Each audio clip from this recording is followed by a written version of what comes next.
మీ బట్టలకి సాఫ్టింగ్ ప్రొటెక్షన్ ఇచ్చే సరైన ప్రొడక్ట్ ఎలిమ్ ఫ్యాబ్రిక్ కండిషనర్. పటాన్ చెరుకు సమీపంలో, అది కూడా ఒక పారిశ్రామిక వాళ్ళలో కెమికల్ ఫ్యాక్టరీలో ఈ రోజు పొద్దున ఒక భారీ పేలుడైతే సంభవించింది. రియాక్టర్ పేలిపోవడంతో చాలా పెద్ద ఎత్తున కెమికల్ ఫ్యాక్టరీ కూడా కావడంతో మంటలు అయితే పెద్ద ఎత్తున చెలరేగుతున్నాయి. మార్నింగ్ షిఫ్ట్ కోసం చాలా మంది కార్మికులు ఈ రోజు పొద్దున పనికి వెళ్లారు. ఆ టైంలోనే ఇంత పెద్ద ఎత్తున పేలుడు సంభవించడంతో భారీ స్థాయిలో అక్కడ ఉన్నటువంటి షిఫ్ట్ లో ఉన్నటువంటి వాళ్ళు చాలా మంది కూడా ఒక 100 మీటర్లు ఎగిరి పడ్డట్టుగా మనకు స్పష్టంగా కనిపిస్తోంది. అట్లాగే దట్టమైన పొగ కావచ్చు, మంటలు కావచ్చు, ఇంకా కూడా పెద్ద ఎత్తున అక్కడ స్ప్రెడ్ అవుతున్న పరిస్థితి కనిపిస్తోంది. ఇంకోటి, అది కెమికల్ ఫ్యాక్టరీ కాబట్టి ఘాటైన వాసన చుట్టుపక్కల కూడా పూర్తిగా స్ప్రెడ్ అయింది. అండ్ ఈ రెస్క్యూ ఆపరేషన్ కోసం కూడా పెద్ద ఎత్తున ఇన్ఫర్మేషన్ రాగానే రెస్క్యూ ఆపరేషన్ కి సంబంధించి డిఆర్ఎఫ్ టీం కావచ్చు, ఫైర్ ఇంజన్లు కావచ్చు, పోలీస్ వ్యవస్థ కావచ్చు పెద్ద ఎత్తున చేరుకుని అక్కడ రెస్క్యూ ఆపరేషన్ చేయడానికి కూడా ప్రయత్నాలు అయితే జరుగుతున్నాయి.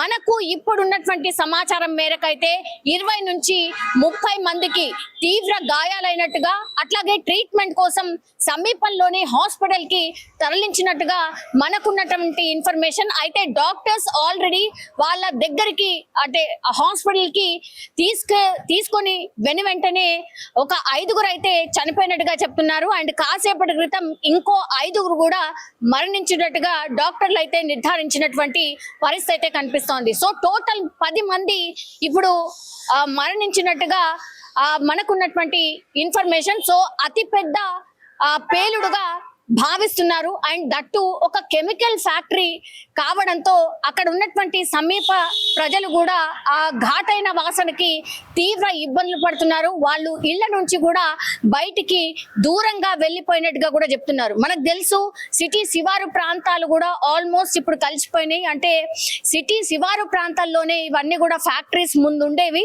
కానీ ఇప్పుడు ఆ సిటీ అంతా కూడా స్ప్రెడ్ అయిపోయింది. శివారు ప్రాంతాలు కూడా స్ప్రెడ్ అయిపోయాయి కాబట్టి నివాస ప్రాంతాలు, పారిశ్రామిక ప్రాంతాలు అన్ని కూడా కలిసిపోయి అక్కడ విపరీతమైనటువంటి ఈ వాసన కావచ్చు, దాంతోని కూడా రోగాలు కావచ్చు విపరీతంగా స్ప్రెడ్ అవుతున్న వార్తలు చాలా రోజుల నుంచి కూడా వింటూ ఉన్నాం. ఇప్పుడు నివాస ప్రాంతాల మధ్యనే ఇప్పుడు ఈ పారిశ్రామిక సంబంధించిన ఫ్యాక్టరీస్ ఉండడం వల్ల కూడా ఇట్లాంటి ఇన్సిడెంట్ జరిగినప్పుడు మాత్రం చాలా మంది ప్రజలు ఇబ్బంది పడుతున్నారు. ఇప్పుడు అక్కడ కూడా అదే జరుగుతోంది. సియాచి ఫ్యాక్టరీ ఇది కెమికల్ ఫ్యాక్టరీ కావడంతో కెమికల్స్ పెద్ద ఎత్తున నిల్వ ఉండడం, కార్మికులు కూడా పెద్ద ఎత్తున మార్నింగ్ షిఫ్ట్ కు వెళ్ళడం. ఇప్పటికైతే మనకున్నటువంటి సమాచారం ప్రకారం అయితే లోపల ఒక 50 నుంచి 60 మంది ఈ రోజు మార్నింగ్ షిఫ్ట్ కి వెళ్ళినట్టుగా కూడా చెప్తున్నారు. సో అందులో 20 మంది తీవ్ర గాయాలు కావడం, అందులో 10 మంది చనిపోయినట్టుగా కూడా చెప్తున్నారు. ఇంకో 10 మందిని హుటాహుటిన హాస్పిటల్ కి తరలించి ట్రీట్మెంట్ కూడా కొనసాగుతున్నటువంటి పరిస్థితి. వాళ్ళ పరిస్థితి కూడా చాలా విషమంగా ఉన్నటువంటి మనకైతే అందుతున్నటువంటి సమాచారం. కానీ లోపల ఇంకెంత మంది ఉన్నారు మరి? 40 మంది, ఇంకా 40 మంది అంటే పొద్దున షిఫ్ట్ 60 మంది ఉండుంటే ఇంకా 40 మంది ఎక్కడ? 40 మంది పరిస్థితి ఏంటి? లోపల ఎవరైనా కార్మికులు ఉన్నారా అని లోపలికి వెళ్లే ప్రయత్నం చేస్తున్నప్పటికీ కూడా నేను ఇంతకు ముందు చెప్పినట్టుగా అది కెమికల్ ఫ్యాక్టరీ కావడంతో రెస్క్యూ ఆపరేషన్ కూడా చాలా ఆలస్యంగా జరుగుతోంది అని చెప్పొచ్చు. ఎందుకంటే పెద్ద ఎత్తున ఘాటైన వాసనలు, కెమికల్ ఫ్యాక్టరీ, కెమికల్స్ పెద్ద ఎత్తున స్ప్రెడ్ అవ్వడం, మంటల్లో మండిపోవడం, కళ్ళు మంటలు, అట్లాగే ఊపిరి తీసుకోవడం కూడా చాలా ఇబ్బందిగా మారినట్టు చెప్తున్నారు. అందుకని రెస్క్యూ ఆపరేషన్ కూడా చాలా స్లోగా జరుగుతోంది. లోపలికి వెళ్ళడానికి చాలా కష్టంగా ఉన్నటువంటి పరిస్థితి అయితే అక్కడ కనిపిస్తోంది.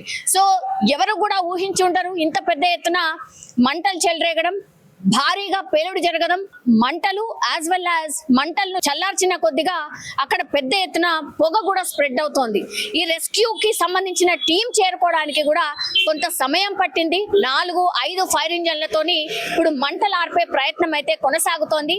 కెమికల్స్ పెద్ద ఎత్తున మండుతున్నాయి కాబట్టి, మండే తత్వం ఉన్నటువంటి కెమికల్ ఫ్యాక్టరీ కావడంతో కూడా మంటలు అదుపులోకి రావట్లేదు. అందుకని 5 ఫైర్ ఇంజన్లతోని మంటలు ఆర్పే ప్రయత్నం పెద్ద ఎత్తున జరుగుతోంది. సో చూడాలి, దీనికి సంబంధించిన ఇన్ఫర్మేషన్ కూడా ఇంకా అందే అవకాశం కనిపిస్తోంది. ప్రస్తుతం అయితే మనకున్నటువంటి ఇన్ఫర్మేషన్ ప్రకారం అయితే 10 మంది ఆల్రెడీ చనిపోయినరు, ఇంకో 10 మంది క్రిటికల్ పొజిషన్ లో ఉన్నటువంటి పరిస్థితి ఉంది. అలాగే లోపల ఇంకొంత మంది చిక్కుకున్నట్టుగా కూడా చెప్తున్నారు. వాళ్ళని బయటకి తీసుకొచ్చే ప్రయత్నం ఒకటి జరుగుతోంది. ఇంకోటి కార్మికులకు సంబంధించిన కుటుంబ సభ్యులు పెద్ద ఎత్తున ఈ సియాచి ఫ్యాక్టరీ దగ్గరికి చేరుకుంటున్నారు.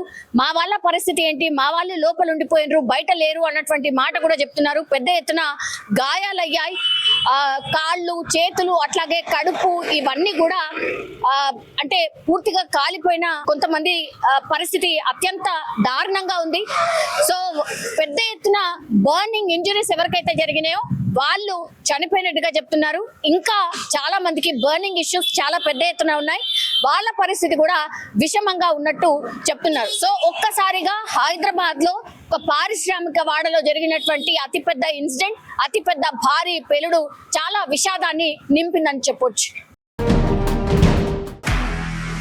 నిజంగా ప్రస్తుతం ఉన్నటువంటి సమాజం దేనికి ప్రయారిటీ ఇస్తుంది? ఆర్థిక సంబంధాల చుట్టూ మాత్రమే తిరుగుతోంది. మళ్ళీ ఎన్నికలంగానే చాలా విరక్తి కలుగుతాను.